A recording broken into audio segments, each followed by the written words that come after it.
భారతదేశ ఉక్కు మనిషి స్వతంత్ర భారత తొలి ఉప ప్రధానమంత్రి సర్దార్ వల్లభాయ్ పటేల్ 150వ జన్మదినాన్ని పురస్కరించుకుని కేంద్ర రాష్ట్ర భారతీయ జనతా పార్టీ శాఖల ఆదేశాల మేరకు సిరిసిల్ల జిల్లా కేంద్రంలో యూనిటీ రన్ను జిల్లా అధ్యక్షుడు రెడ్డబోయిన గోపి ఆధ్వర్యంలో విజయవంతంగా నిర్వహించారు. అనంతరం గోపి మాట్లాడుతూ దేశ సమగ్రత ఐక్యత విలువలను ప్రజల్లోకి బలంగా తీసుకెళ్లడం జరిగిందన్నారు. సర్దార్ పటేల్ భారతదేశాన్ని ఏకీకృతం చేసిన మహోన్నతమైన వ్యక్తి అని కొనియాడారు. ప్రత్యేకించి అప్పటి నిజాం పాలనలో ఉన్న హైదరాబాద్ సంస్థానాన్ని భారతదేశంలో అంతర్భాగం చేయడానికి ఆయన చేపట్టిన చారిత్రక చర్య ఆపరేషన్ పోలో ద్వారా సాధించిన విజయాన్ని గుర్తు చేశారు. కార్యక్రమంలో బీజేపీ నాయకులు కార్యకర్తలు పెద్ద సంఖ్యలో పాల్గొన్నారు.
वल्लभभाई पटेल जी, सरदार वल्लभभाई पटेल जी, सरदार वल्लभभाई पटेल जी, उक्कु मनिषि, उक्कु मनिषि, उक्कु मनिषि, सरदार वल्लभभाई पटेल जी, सरदार वल्लभभाई पटेल जी, सरदार वल्लभभाई पटेल जी, सरदार वल्लभभाई पटेल जी.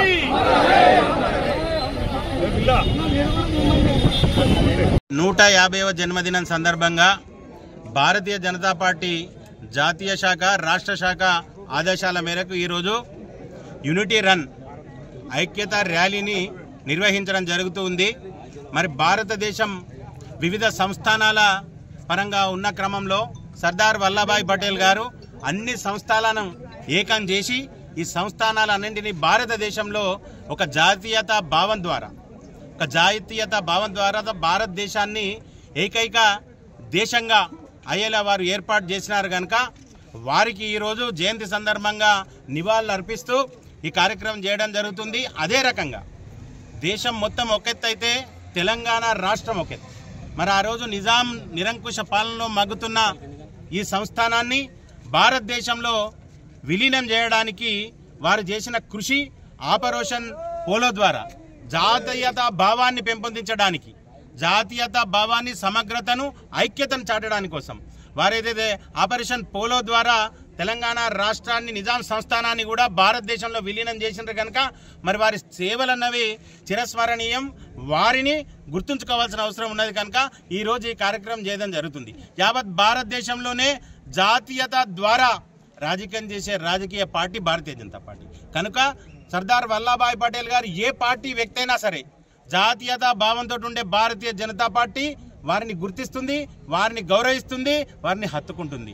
కనుక ఈరోజు ఈ కార్యక్రమం చేస్తున్నాం కనుక మేమందరం కూడా ఈరోజు మీ ద్వారా వారికి ఘనంగా నివాళులు అర్పిస్తున్నాం. భారత్ మాతాకి జై.